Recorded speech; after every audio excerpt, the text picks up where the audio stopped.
তারেক রহমান এই মুহূর্তে বাংলাদেশের রাজনীতিতে এক আলোচিত নাম। 17 বছর ছিলেন নির্বাসিত। বাংলাদেশের রাজনীতির সরাসরি তিনি ছিলেন না, কিন্তু বিলেতে বসে রাজনীতি নিয়ন্ত্রণ করেছেন।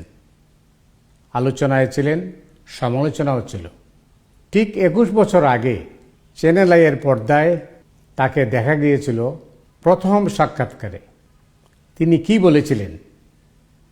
নিশ্চয়ই আপনাদের মধ্যে একটা কৌতূহল আছে। তিনি সেদিন বাংলাদেশের রাজনীতির চালচিত্র এবং ভবিষ্যৎ রাজনীতি কি হবে তারও একটা দিক নির্দেশনা দিয়েছিলেন।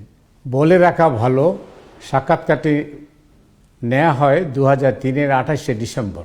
1 জানুয়ারি 2004-এর সাক্ষাৎকারটি সম্প্রচার করা হয়। আজকের দিনে এই সাক্ষাৎকারটা নানা কারণেই গুরুত্বপূর্ণ।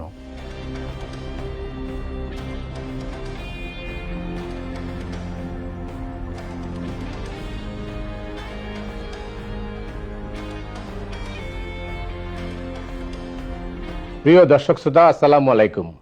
আশা করি আপনারা সবাই ভালো আছেন, সুস্থ আছেন। আজ আপনাদের সামনে এমন একজন অতিথিকে হাজির করছি যার পরিচয় দেওয়ার কোনো প্রয়োজন নেই। সবাই তাকে এক নামে চেনেন। তিনি হচ্ছেন তারেক রহমান। রাজনীতিতে নতুন চমক। এই মুহূর্তে তাকে নিয়ে রাজনীতিতে বিস্তর আলোচনা। সরকারে নেই, অথচ বিরোধীরা তার সমালোচনায় মুখর। তিনি কখনো জবাব দেন, কখনো নীরব থাকেন।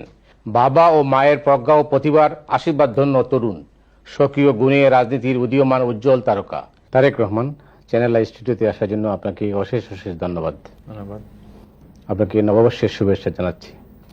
ধন্যবাদ। একই সাথে আমিও ব্যক্তিগতভাবে আপনাকে শুভেচ্ছা জানাচ্ছি নববর্ষের। আপনি কেমন আছেন?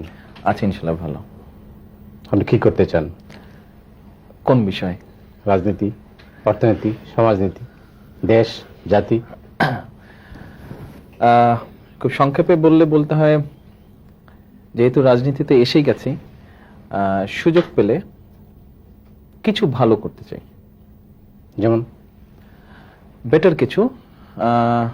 একটা মানুষের পক্ষে তো সবকিছু করা সম্ভব নয়, তবে যতটুকু সম্ভব মানুষ যতটুকু আশা করে সুযোগ পেলে সেটার কাছাকাছি যাওয়ার চেষ্টা করব। অতীত, বর্তমান, ভবিষ্যৎ। অতীতে ভালো মন্দ দুটোই আছে, তবে মন্দটাকে আমরা অতীতের মন্দটাকে বাদ দেই, ভালোটাকে সাথে রাখি এবং ভবিষ্যতে যাতে আরো ভালো করা যেতে পারে সেই চেষ্টা করা উচিত সবার। চায়ের চুমুকে, চায়ের টেবিলে যখন যা আলোচনা হয়, এমনকি প্রেস ক্লাবে, সর্বত্র আপনাকে নিয়ে আলোচনা হয়, আপনাকে নিয়ে ঝড় উঠে, পল্টন ময়দানে আপনাকে নিয়ে বক্তৃতা হয়। কেন? এটা যারা করেন তারা ভালো বলতে পারবেন কেন করেন তারা।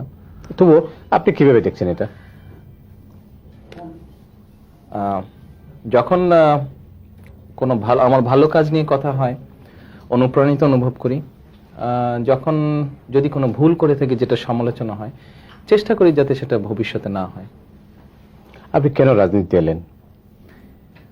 আসলে এটা পরিস্থিতির সাথে জড়িত বিষয়টা অনেকটা। খুব সংক্ষেপে বলতে হয় যে 1991 সালে যখন নির্বাচন হয়, জাতীয় সংসদ নির্বাচন হয়, সে সময়ে আমাদের প্রধানমন্ত্রী বেগম খালেদা জিয়া উনি 5টি আসনে নির্বাচন করেন। যেহেতু উনি অন্য আসনগুলি নিয়ে ব্যস্ত ছিলেন,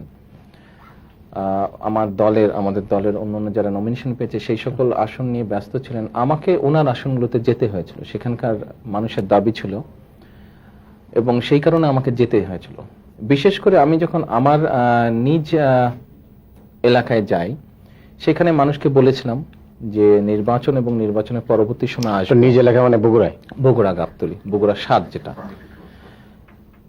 সেখানে যখন যাই, সেখানে যাওয়ার পরে মানুষের সাথে কথা বলি নির্বাচনের আগে, এবং নির্বাচনের পরে আবারও মানুষের কাছে দাবি উঠে যাওয়ার। এবং এভাবেই আস্তে আস্তে প্রথমে নিজ থানা, তারপরে নিজ জেলা, এবং আস্তে আস্তে দলের নেতাকর্মী বা দলের সমর্থকদের কাছ থেকে বিভিন্ন সময় বিভিন্ন প্রেসারে আস্তে আস্তে রাজনীতির সাথে ইনভলভ হয়ে গেছে। বলা যায় যে পরিস্থিতি আমাকে অনেকটা বাধ্য করে। কার আদর্শ, বাবা না মায়ের? উভয়। কিরকম একটু এক্সপ্লেন করেন। বাবা এবং মা দুজনের রাজনীতি যদিও একই আদর্শ, তারপর দুইটা স্টাইল আছে। জি। তো আপনি কোনটাকে প্রেফার করবেন? আসলে প্রিফারের তো ব্যাপার না এখানে। দুটি রাজনীতি একই আদর্শকে ঘিরে, দুজনের উভয়ের রাজনীতি একটি আদর্শকেই লক্ষ্য করে, এবং খুব স্বাভাবিকভাবে আমারও লক্ষ্য সেটাই। আমরা এর মধ্যে যা দেখেছি তাতে অনেক সময় দেখা যায় যে আপনি আসলে শহীদ প্রেসিডেন্ট জিয়াউর রহমানকে কিছুটা অনুসরণ বা অনুকরণ করছেন। এটা কি খুব স্বাভাবিক নয়? প্রত্যেক সন্তানই তো নিজের বাবার ভালো জিনিসগুলোকে অনুসরণ করে। ধরা যাক আপনি এই মুহূর্তে প্রধানমন্ত্রী হলেন, তখন কি করবেন? আসলে এই মুহূর্তে এরকম কিছু আমি ভাবছি না, কাজে আমি এই উত্তরটা দিতে সুযোগ তো পারছি না। আসবে, আপনি রাজনীতি করেন, সুযোগ আসবে, আপনার ফার্স্ট এজেন্ডা কি হবে? ফার্স্ট এজেন্ডা খুব স্বাভাবিকভাবেই থাকবে সেই আপনি যেটা বললেন ওই মুহূর্তে যেটা মানুষের কাছে ফার্স্ট প্রায়োরিটি থাকবে, কমিটমেন্টের ফার্স্ট প্রায়োরিটি থাকবে, সেগুলোকে যথাসম্ভব অ্যাজ আর্লি পসিবল সেটাকে পূরণ করা। আপনি নেপথ্যে ছিলেন, বিশেষ করে 2001 সনের নির্বাচনের আগে নেপথ্য থেকেই আপনি ভূমিকা পালন করেছেন। হঠাৎ করে সামনে এলেন, বিশেষ করে আপনি যেভাবে নেপথ্যে থেকে যেভাবে দলকে সংগঠিত করার চেষ্টা করেছেন, জাতীয় আন্তর্জাতিক ঘটনাবলী যেভাবে মূল্যায়ন করেছেন, হঠাৎ করে সামনে এলেন। তো এটা রাজনীতিতে আসার আগে কি আপনার কোনো চিন্তা ছিল? আসলে নেপথ্যে বা সামনে বিষয়টা না, বিষয়টা আমি আমার চেষ্টা করেছি আমার দলের জন্য যতটুকু সম্ভব আমার পক্ষে কাজ করার।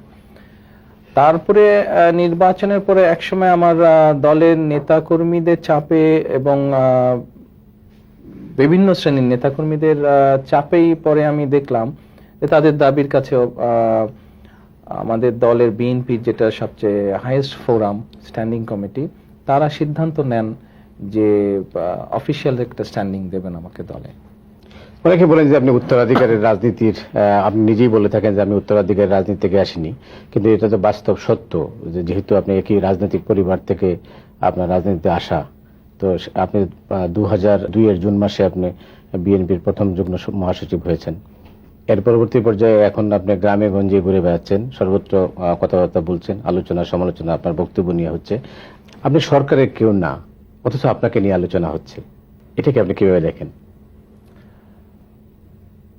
এটাকে আমি দেখি যারা আলোচনা করেন তারা অজ্ঞতাবশতই আলোচনা করেন, হয় অজ্ঞতাবশত তারা আলোচনা করেন, না জেনে না শুনে আলোচনা করেন, অথবা তাদের কোনো দুর্বলতা থাকে বা কোনো কিছু থেকে তারা এই বিষয়ে আলাপ আলোচনা করেন।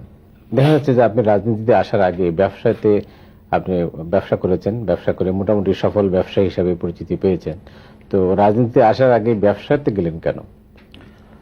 ওয়েল, কি করব, হয় কোথাও চাকরি করতে হবে কোনো প্রতিষ্ঠানে, অথবা নিজের ব্যবসায়িক প্রতিষ্ঠান, অথবা নিজের একটা পেশা থাকতে হবে, তো কিছু তো করে আমাকে তো রুজি রোজগার করতে হবে না। কিন্তু রাজনীতিতে দেখা যায় যে অনেকের আবার পেশা নেই। ওয়েল, এই বিষয়ে আমি একমত নই। পৃথিবীর আপনি যে কোনো উন্নত দেশ দেখেন, ওয়েস্টার্ন ওয়ার্ল্ডে দেখেন, ইউরোপে দেখেন, আমেরিকায় দেখেন, যারা রাজনীতিবিদ আছেন তাদের কিন্তু রাজনীতিটা আদর্শ, ব্যবসাটা কিন্তু পেশা। ব্যবসাটা পেশা, রাজনীতি পেশা হতে পারে না। রাজনীতিটা হচ্ছে আদর্শ। রাজনীতি করি আমি, রাজনীতি আমার আদর্শ, কিন্তু আমার তো একটা পেশা থাকতে হবে, আমাকে তো চলতে হবে। কিন্তু সরকার সম্পর্কে আপনার মূল্যায়ন কি? দেখুন, বাংলাদেশের মতন একটি দেশে সরকার পরিচালনা করতে গেলে আমি যতটুকু বুঝি, যতটুকু দেখেছি আমি, প্রচুর সমস্যা আছে আমাদের। এবং সবচেয়ে বড় বিষয়টি হচ্ছে যে সরকার কতটুকু আন্তরিক দেশ পরিচালনার ক্ষেত্রে, সঠিকভাবে সুন্দরভাবে দেশের মানুষের স্বার্থ রক্ষা করে কতটুকু আন্তরিক তারা পরিচালনার জন্য, এটাই বোধহয় মূল বিষয় হওয়া উচিত। কাজেই সকল সমস্যাকে সামনে রেখে পর্যায়ক্রমিকভাবে যা আমাদের রিসোর্স আছে, যা কিছু আছে, তার মধ্যে সরকার সঠিকভাবে আন্তরিকতার সাথে পরিচালনা করাটাই বোধহয় সবচেয়ে বড় সফলতা। হয়তো পুরোপুরি আমরা পাইনি, তবে আমি বিশ্বাস করি ব্যক্তিগতভাবে যে আমরা যদি আন্তরিকতার সাথে চেষ্টা চালিয়ে যাই, সফল ইনশাল্লাহ আমরা হবই। না, বিশেষ করে দ্রব্যমূল্যটা যেটা নিয়ে সবচেয়ে বেশি আলোচনা হচ্ছে, সেটা আপনারা দলের পক্ষ থেকে কি সরকারকে বলেননি? আমরা আমাদের দলের পক্ষ থেকে দলের বিভিন্ন পর্যায়ের নেতৃবৃন্দ আমরা জানিয়েছি সরকারকে, আর সরকারের যারা আছেন তারাও তো আমাদের দলেরই নেতৃবৃন্দ। আমরা চেষ্টা করেছি, আপনারা দেখেছেন বিভিন্ন সময়ে সরকার বিভিন্ন দ্রব্যের ট্যাক্স কমিয়েছে, ব্যাংকে যে এলসি মার্জিন সেটাও মওকুফ করে দিয়েছে। আমরা চেষ্টা করছি, আমাদের সরকার চেষ্টা করছে। বাংলাদেশের রাজনীতিতে দুটো ধারা, দুজন ব্যক্তির নামে দুটি ধারা, দুটি রাজনৈতিক ধারা চলছে। শহীদ প্রেসিডেন্ট জিয়াউর রহমানের নামে একটা রাজনীতি চলছে, আর একটা বঙ্গবন্ধুর নামে চলছে। আপনি একজন তরুণ রাজনীতিবিদ হিসাবে ভবিষ্যতের বাংলাদেশের নতুন করে আপনি স্বপ্ন দেখেন, এই দুইজন রাজনীতিবিদ দুইজন সম্পর্কে আপনার মূল্যায়ন কি? ব্যক্তিগতভাবে আমি মনে করি যে এই দুজন মানুষেরই দেশ এবং দেশের মানুষের জন্য অবদান আছে, এবং আমরা আমাদের প্রতিদিনকার রাজনীতির মধ্যে এই দুজন মানুষকে টেনে না আনাটাই বোধহয় ভালো। তাদেরকে তাদের অবস্থানে থাকতে দেওয়া, সাধারণ মানুষ কিন্তু তাদেরকে শ্রদ্ধার চোখেই দেখে। এবার মিডিয়া প্রশ্নে আসি, যেহেতু রাজনীতিতে আবার যাব, একটু ব্রেক দিই। রাজনীতি অনেক সময় রাজনীতি হয়ে গেল। বাংলাদেশের মিডিয়া সম্পর্কে, ইলেকট্রনিক মিডিয়া, প্রিন্ট মিডিয়া দুটোই সচল, এবং দুইটা সম্পর্কে আপনার চিন্তা চেতনা, ধারণা, ভবিষ্যৎ সম্পর্কে আপনি কিভাবে দেখেন মিডিয়াকে? মিডিয়ার মধ্যেই তো বসে আছি এখন। মিডিয়া সম্পর্কে বলতে হলে অনেক সময় আমরা লক্ষ্য করেছি যে মিডিয়ায় যারা যুক্ত আছেন অনেক সময় তাদের প্রফেশনের সাথে তাদের রাজনৈতিক দর্শনকে ওনারা অনেক সময় মিশিয়ে ফেলেন। তো আমার অনুরোধ থাকবে তাদের কাছে যে যার যার অবশ্যই ব্যক্তিগত রাজনৈতিক দর্শন আছে এবং সেই দর্শনটার পক্ষে বা বিপক্ষে মত দেওয়ার দিন কিন্তু ভোটের দিন, তো ব্যালট, তো সেটা সেদিন প্রকাশ করাটাই বোধহয় সবচেয়ে ভালো। রিপোর্টিং যখন উনি করেন, মিডিয়াতে যারা নিযুক্ত আছেন যখন রিপোর্টিং তৈরি করেন বা রিপোর্ট করেন, সে সময় তার রাজনৈতিক দর্শনের সাথে প্রফেশনকে না মিশিয়ে শুধু প্রফেশনকে প্রাধান্য দেওয়া উচিত। যদি এটা হয় আমার মনে হয় মিডিয়া আরো বেটার হবে, মানুষের কাছে আরো বেশি গ্রহণযোগ্য হবে। দলীয় রাজনীতি করছেন, সংসদীয় রাজনীতি কবে আসছেন? এটা কি সিলেট হবে না বগুড়া? এটা এখনো সিদ্ধান্ত নেইনি। তবুও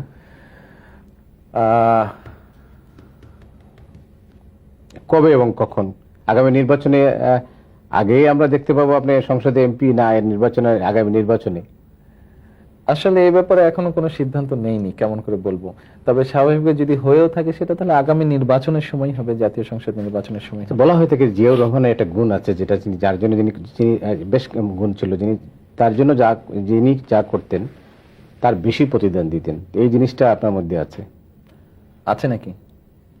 এটা অনেকে বলে না, বা নিশ্চয়ই আপনি ভালো জানবেন এটা। না, এটা তো আমি বলতে পারবো না। এটা যারা বলেন তারা নিশ্চয়ই কিছু বিবেচনা বা বিচার করে বলেন, সেটা অন্য কেউ বলতে পারবে। বাংলাদেশের কোন বিষয়টি আপনাকে কষ্ট দেয় খুব বেশি? আপনি যখন ভাবেন, যখন একা বসে থাকেন, চিন্তা করেন, কোন বিষয়টি? কারণ 32 বছর তো একটা দেশের জন্য কম সময় না। এটা প্রশ্নটা ছোট হলো, আসলে বিষয়টা অনেক বিশাল। হ্যাঁ, প্রত্যেকে যদি নিজের যতটুকু কাজ অতটুকু সম্পর্কে যত্নশীল হয়, তাহলে কিন্তু আমরা অনেক দ্রুত পুরো দেশের পরিস্থিতি কিন্তু চেঞ্জ করতে পারবো। কিন্তু সেটা হচ্ছে না কেন? সেটা হচ্ছে না আমার মনে হয় এক্ষেত্রে বোধহয় সব রাজনৈতিক দলের সকল পর্যায়ের নেতারা, উপর থেকে নিচ পর্যন্ত সকল পর্যায়ের নেতারা, এটা কনসিয়াসনেসের ব্যাপার। আসলে এ ব্যাপারে মানুষকে সচেতন করতে হবে। শুধু বক্তৃতা দিলে হবে না, বক্তৃতা এসব বিষয়ে থাকতে হবে। বাংলাদেশের গণতন্ত্রের ভবিষ্যৎ কি? আমি মনে করি ভালো। কারণ দেখুন, আপনি যেভাবেই হোক 1991 সাল থেকে একটা ডেমোক্রেটিক প্রসেসের মধ্যে আমরা চলে এসেছি। হচ্ছে এখন 5 বছর, সংবিধানের নিয়ম অনুযায়ী 5 বছর পর পর নির্বাচন হচ্ছে। হয়তো বিভিন্ন সমস্যা আছে, বিভিন্ন প্রবলেমস আছে, এগুলো একসময় শেষ হয়ে আসবে, আরো স্মুথ হয়ে যাবে সিচুয়েশন। যা বর্তমান পরিস্থিতি আমি মনে করি ভালো। আপনি কবে রাষ্ট্র ক্ষমতায় যাওয়ার চিন্তা ভাবনা করছেন, তার স্বপ্ন দেখেন? এরকম কোন স্বপ্ন আমি এখন, যেহেতু আপনি রাজনীতি করেন, আপনার তো ইচ্ছা থাকবেই। হ্যাঁ, এটা তো অ্যাকচুয়ালি আমি বিশ্বাস করি এটা যার কপালেই থাকুক না কেন, এটা তো উপর থেকে, এটা আল্লাহর তরফ থেকে ইশারা হবে। কাজেই যদি ওরকম ইশারা থাকে আল্লাহ, তাহলে সেটা তো উনিই ডিসাইড করবেন কবে। বাবা প্রেসিডেন্ট ছিলেন, সেনাবাহিনী প্রধান ছিলেন, মা 3 বার প্রধানমন্ত্রী হয়েছেন। তাদের হাসি, কান্না, দুঃখ, বেদনা আপনি কিভাবে দেখেছেন? এটা তো আসলে এভাবে না, বিষয়টা হচ্ছে আর 10টি পরিবার যেভাবে দেখে, 10টি পরিবারের সন্তান যেভাবে দেখে মা বাবার হাসি কান্না, আমিও ঠিক সেভাবে দেখি। যেহেতু তারা রাষ্ট্র ক্ষমতা, বাংলাদেশের মতো একটা দেশে, তারপরেও যতই হোক আমার কাছে তো উনি প্রেসিডেন্ট না, উনি প্রধানমন্ত্রী না, আমার কাছে উনি আমার বাবা, আমার কাছে উনি আমার মা। কাজে আমি ওভাবেই দেখবো। ব্যক্তিগত কিছু প্রশ্নে আসতে চাই। সংসার কেমন চলছে? সংসার একটু অভিযোগের পালায় চলছে। যেমন? স্বাভাবিকভাবে যেহেতু রাজনীতিতে জড়িয়ে গেছি এবং ওদিকেই সময়টা একটু বেশি দিতে হচ্ছে, সেই জন্য স্ত্রীর অভিযোগ থাকে, সন্তানের অভিযোগ থাকে যে তাদেরকে সময় দিতে পারি না। যেমন আজকে ছুটির দিন, কিন্তু আজকে আপনার সাথে এখানে আসতে হলো, তো আজকেও তাদেরকে নিয়ে কোথাও যেতে পারিনি, এই অভিযোগটা আছে। অবসর পেলে কি করেন? অবসর পেলে বা ছবি দেখি। আপনি লেখালেখি করেন? একসময় ছোটবেলায় ছড়া লিখতাম, কবিতা লিখতাম বা গল্প লিখতাম, এখন হয় না। আপনার স্ত্রী একজন চিকিৎসক, মানে ডাক্তার এবং রাজনীতিবিদ, এই দুইয়ের মধ্যে সমন্বয়টা কিরকম? ওনার পেশা এবং আমার রাজনীতি, এটা দেখে তো আসলে বিয়ে হয়নি। বিয়েটা হয়েছে অবভিয়াসলি মানুষ হিসাবে, কাজে কোনোটাই কনফ্লিক্ট করে না, কোনো সময় না। হ্যাঁ, না। আপনি কি রাষ্ট্র পরিচালনায় মাকে কখনো অনুযোগ করেন না যে এটা এইভাবে চললে ভালো হতো? এটা অ্যাকচুয়ালি উনি অ্যালাউ করেন না আমাদেরকে। আচ্ছা, আপনি কেমন বাংলাদেশ দেখতে চান? আমার কাছে যদি বলেন বাংলাদেশের পরে, মানে অনেক সময় অনেকে বলে না যে একটা দেশ খুব পছন্দ হয়, অনেকের থাকে, বিভিন্ন জনের বিভিন্ন দেশ পছন্দ হয়। আমার কাছে একটা দেশ খুব পছন্দ হয়, সেটা হচ্ছে মালয়েশিয়া। আমি সুযোগ পেলে মালয়েশিয়াতে যাই, মালয়েশিয়ার বিভিন্ন জায়গা আমি ঘুরে দেখি। কারণ যেটা আমি শুনেছি, পড়েছি, অনেকজনের কাছে শুনেছি যে এক সময় আজকে থেকে প্রায় 20 বছর আগে ওই দেশটা আমাদের মতনই ছিল, কিন্তু গত 15-20 বছর ওই দেশটা অনেক ডেভেলপ করে গেছে। তাদের অনেক কিছু কিন্তু আমাদের সাথে মিল আছে, সামাজিকতা বলেন, ধর্মীয় দৃষ্টিকোণ থেকে বলেন, বিভিন্ন জিনিস কম বেশি বাংলাদেশের সাথে মিল আছে। সেজন্য ওই দেশটা দেখতে ভালো লাগে আমার কাছে, যে কিভাবে তারা চেঞ্জ করলো, কোথায় কোথায় তারা চেঞ্জ করলো, কি চেঞ্জ করলো। তো আমি ওইরকম একটা দেশ দেখতে আগ্রহী বা ইচ্ছা করে যে হ্যাঁ, আমার দেশে চেঞ্জ হচ্ছে, মুভ হচ্ছে, দেশ এগোচ্ছে। সেখানে তো বলা হচ্ছে যে কোয়ালিটি অফ লিডারশিপ, যেটা সেই লিডারশিপ তো বাংলাদেশে এখনো ডেভেলপ করেনি। করবে, করেনি, করবে। তাদের দেশে তো তাদের দেশের নেতাদের মধ্যে থেকে লিডারশিপ ডেভেলপ করেছে, কোয়ালিটি লিডারশিপ। আমাদের দেশে করবে। আপনি কি আশাবাদী যে এরকম নেতৃত্ব গড়ে উঠবে? অবশ্যই। এবং মানে এতে খুব তাড়াতাড়ি না আরো সময় লাগবে? আমি তো মনে করি বোধহয় তৈরি হওয়া শুরু হয়ে গেছে। কারণ দেখেন, এই যে বিফোর মানে 91 সাল থেকে দেশে সংসদীয় গণতন্ত্রের যাত্রাটা শুরু হয়েছে। তার আগে 9-10 বছর আন্দোলন হয়েছে, অনেক কিছু হয়েছে, কিন্তু একটা প্রসেসের মধ্যে এসছে। এখন আস্তে আস্তে এগোচ্ছে গণতন্ত্রটা, বা গণতন্ত্রের যে বেসটা আস্তে আস্তে শক্তিশালী হচ্ছে, এগোচ্ছে জিনিসটা। কাজে সবকিছু কিন্তু এরকম শুরু হবে, প্রসেস শুরু হবে। আমি মনে করি ভালো লিডারশিপের প্রসেস। কিন্তু আমাদের যে নির্বাচনী পদ্ধতি, সেটা তো সম্পূর্ণভাবে দুর্নীতিতে ভরা। তার কারণ হচ্ছে যার টাকা আছে, যার কালো টাকা আছে, সেই এমপি হতে পারছে। আপনি তো একটু আগে বললেন যে বিগত নির্বাচনগুলো নিরপেক্ষ হয়েছে। না, নিরপেক্ষ হয়েছে, কিন্তু নির্বাচনে যে প্রভাব বিস্তার করার, যে টাকাটা প্রভাব বিস্তার করে, এটা অস্বীকার করার কোনো পথ নাই। না, তো সেটা বন্ধ না করতে বললে তো আপনার কোয়ালিটি, সেটা তো আপনি কোনো আইন করে বা জোর করে বন্ধ করা যাবে না। এটা হচ্ছে যে ইলেকশন যত হবে, 5 বছর পর ইলেকশন হবে, দেশের মানুষ অভ্যস্ত হবে, তখন কিন্তু দেশের মানুষের কনসাস হয়ে যাবে, মানুষ সচেতন হয়ে যাবে যে অ্যাকচুয়ালি এইগুলো না, কে তাদের জন্য কি বলছে বা কি করতে চাচ্ছে। মানুষ যত কনসাস হবে, এই জিনিসগুলো কিন্তু আস্তে আস্তে সরে যাবে। একসময় হয়তো খুব বেশি ছিল, এখন কিন্তু কমে এসছে। কারণ নির্বাচনের সাথে, নির্বাচন না করি কিন্তু নির্বাচনের সাথে প্রত্যক্ষভাবে তো জড়িত, আমি দেখেছি। আমার যেটা ব্যক্তিগত এক্সপিরিয়েন্স, সেটা হচ্ছে যে এইগুলো জিনিস কিন্তু আস্তে আস্তে আস্তে আস্তে কমে যাচ্ছে। পেশি বলেন, টাকা পয়সা বলেন, মানে মাসল বলেন, টাকা পয়সা বলেন, বা ভয় ভীতি, এগুলো কিন্তু কমে যাচ্ছে। মানুষ কিন্তু এখন কনসিয়াস হয়ে যাচ্ছে, তারা কিন্তু চিন্তা করে। আমরা যত যাই বলি না কেন, গ্রামের মানুষ কিন্তু বা মফস্বলের মানুষ, তারা কিন্তু চিন্তা করে। তারা আপনি কি বললেন আজকে রাজনীতিবিদ হিসাবে, কি বলতে চাচ্ছেন, তাদের জন্য কি করতে চাচ্ছেন, আপনার ভবিষ্যৎ পরিকল্পনা কি, এগুলো কিন্তু তারা চিন্তা করে। শুধু মাসল বা ভয় ভীতি বা টাকা পয়সা কিন্তু মানুষ এখন, তার মানে মানুষের মধ্যে একটা পরিবর্তন লক্ষ্য করা যায়। ইয়েস। আগামী নির্বাচনে বিএনপি কেমন ফল করবে বলে আপনার ধারণা? আমরা যদি ভালো করতে পারি, অন্তত মানুষের সামনে যদি অন্তত এতটুকু প্রমাণ করতে পারি দেশের মানুষের সামনে যে অন্তত ভালো করার জন্য চেষ্টা করছি আমরা, আমাদের আন্তরিকতাটা, সৎ আন্তরিকতাটা যদি প্রমাণ করতে পারি, ইনশাল্লাহ ভালো করব। আমাদের যদি আরো সম্পদ না বাড়ানো যায়, তাহলে কি করে আপনি ভবিষ্যতের আজকে যেটা আপনার স্বপ্ন দেখাচ্ছেন, বলছেন যে, বা সবাই বলছেন যে বাংলাদেশের একটা বিরাট একটা পরিবর্তন হয়ে যাবে মানুষের, এটা কি সম্ভব? মানুষের সম্পদ তো খুব লিমিটেড, সীমিত। সম্পদ লিমিটেড, সম্পদ তো বাড়ানো যায়। আমরা সবাই মিলে যদি চেষ্টা করি, আমরা সবাই মিলে যদি কাজ করি, আমি একটু আগে কথা প্রসঙ্গে যেটা বললাম, অন্তত যার যতটুকু কাজ ততটুকু যদি আমরা সিনসিয়ারলি করি, ওই 8 ঘন্টা অফিসে যদি যতটুকু কম সময় সম্ভব ওয়েস্ট করে বাকি সময়টা সত্যিকার ভাবে সিনসিয়ারলি যদি তার যেটা দায়িত্ব সেটা পালন করি, তাহলে অবশ্যই সম্ভব। সম্পদ বাড়ানো সম্ভব, সংগঠিত করা সম্ভব, দেশকে এগিয়ে নিয়ে যাওয়া সম্ভব। আচ্ছা, একটা প্রশ্ন না করলেই নয়। কারণটা হচ্ছে, যখন মন্ত্রিসভা গঠিত হয়, পরবর্তী পর্যায়ে বলা হচ্ছে যে 60 সদস্যের যে মন্ত্রিসভা হয়, তাতে আপনার একটা অনেকখানি ভূমিকা ছিল। ঠিক আছে, আমার বিবেক বিবেচনা দিয়ে আমি মনে করছিলাম যে আমার দলের এই নেতাটা যদি মন্ত্রিসভায় স্থান পায় তাহলে হয়তো ভালো করবে। সে ব্যাপারে স্বাভাবিকভাবেই মানুষ হিসেবেও আমি মতামত দিতে পারি। আমার যদি গ্রাম পর্যায়ে একজন নেতা বা একজন কর্মী যদি বলতে পারে, ভাই অমুক লোকটা মন্ত্রী হলে হয়তো ভালো হবে, সেক্ষেত্রে তো স্বাভাবিকভাবে আমিও বলতে পারি, এটা আমার রাইট। তো এটা আমার দলের একজন, আজকে হয়তো দলের সিনিয়র যুগ্ম মহাসচিব আমি, কিন্তু সে সময় আমি দলের মেম্বার ছিলাম, এবং মেম্বার হিসাবে আমার বলার রাইট তো অফকোর্স থাকতেই পারে।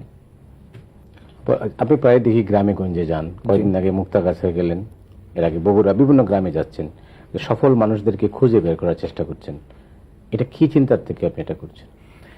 এটা যারা দুটো চিন্তা থেকে অ্যাকচুয়ালি, আমি পার্সোনালি যেটা বিশ্বাস করি যে আমরা যে বলি কৃষি প্রধান দেশ বাংলাদেশ, কৃষি প্রধান দেশ হলে আমাদের কৃষিটাকে এনরিচ করতে হবে, রিচ করতে হবে কৃষিটাকে। এইটা একটা উদ্দেশ্য আছে, মানুষকে এনকারেজ করা, যে জায়গা যেটা আছে সেটা ফেলে যাতে না রাখে, যেভাবেই হোক। সেটা সে যেমন গ্রামে অনেক ঘর বা অনেক বাড়ি আছে যেখানে সামনে কিছু জায়গা খালি থাকে, সেখানে সে পরিবারের সদস্যরা হাঁস মুরগির চাষ করতে পারে, শাকসবজি করতে পারে, সেটাতে তার পরিবারের অভাব কিছুটা হলেও দূর হবে, তার বাড়তি ইনকাম হবে, সে পরিবারের নিজের ব্যবহারের জন্য ব্যবহার করতে পারবে, নিজের জন্য ব্যবহার করতে পারবে। এটা একটা দিক আছে। আর আরেকটি দিক হচ্ছে যে, এই যে আপনি বললেন যে সম্পদ কম, দেশে জনসংখ্যা এখন অনেক বেশি, এই জনসংখ্যাটা তো নিয়ন্ত্রণ করতে হবে। তো এদেরকে তো আমার প্রোডাক্টিভিটিতে নিয়ে আসতে হবে, মানে এদের দিয়ে যাতে প্রোডাক্টিভিটি বাড়ে এইটা তো চেষ্টা করতে হবে। সেই জন্য এই সফল মানুষগুলোকে দিয়ে আমি, যারা এখনো সফলতা পায়নি বা যারা বেকার বা ফ্রাস্ট্রেটেড, এই মানুষগুলোকে আমি চেষ্টা করি এনকারেজ করার জন্য, যে ওই লোকটা যখন পেরেছে, ও বেকার ছিল তোমার মতন এক সময়, কিন্তু ওর যা ছিল তা দিয়ে ও শুরু করে আজকে বাড়াতে পেরেছে, ওর সম্পদ থেকে আরম্ভ করে ও সবকিছু বাড়াতে পেরেছে, ও একটা সচ্ছল অবস্থানে গিয়েছে। কাজে ও পারলে তুমি পারবে না কেন? একই দেশের মানুষ তো তুমি, কাজে ও যদি পারে তুমিও পারবে। সচেতনতা বৃদ্ধি করার চেষ্টা যতটুকু আমার পক্ষে সম্ভব এনকারেজ করা। হ্যাঁ, আপনি যেটা বলছেন যে মানুষকে স্বাবলম্বী হতে চাওয়ার চেষ্টা করেছেন, বাংলাদেশে আসলে কোনো ইন্ডাস্ট্রিয়ালাইজেশন তো হচ্ছে না, শিল্পায়ন হচ্ছে না, হচ্ছে শিল্প কারখানা গড়ে উঠছে খুব কম, হচ্ছে কেন, কিন্তু যে তুলনায় হওয়া উচিত ছিল সেরকম হচ্ছে না, যে কারণে বেকারের সংখ্যা বাড়ছে।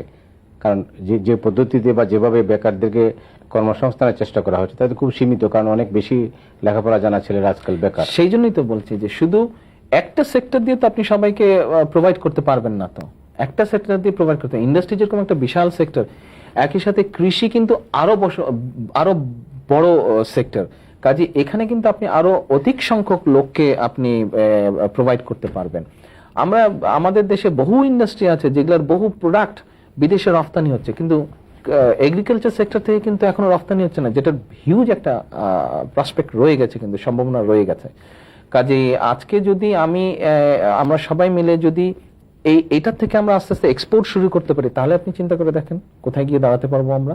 কাজে আমরা চেষ্টা করছি, আমাদের সরকার চেষ্টা করছে, আমাদের দলের তরফ থেকে আমরা চেষ্টা করছি।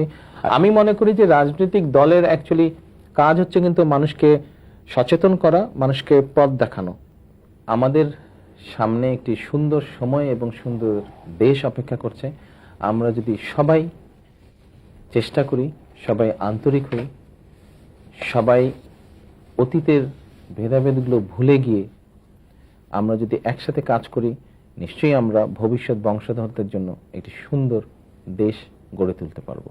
একই সাথে আমি চ্যানেল আই এর সকল দর্শকবৃন্দকে জানাচ্ছি নতুন বছরের শুভেচ্ছা, এবং চ্যানেল আই এর মাধ্যমে দেশবাসীকে জানাচ্ছি নতুন বছরের শুভেচ্ছা। ধন্যবাদ তারেক রহমান চ্যানেল আই স্টুডিওতে আসার জন্য। চ্যানেল আই কর্তৃপক্ষকেও আমরা ধন্যবাদ জানাই, তারা এই সুযোগটা আপনাকেও যেমন কথা বলার সুযোগ দিয়েছেন, আমাকেও সেই সুযোগটা দিয়েছেন। তো শেষ কথা হচ্ছে, বাংলাদেশে এই মুহূর্তে দরকার আলো, আরো আলো। এই প্রত্যাশা রেখে আজকের এই অনুষ্ঠানের এখানেই সমাপ্তি টানছি। প্রিয় দর্শক শ্রোতা, আপনারা ভালো থাকুন, সুস্থ থাকুন।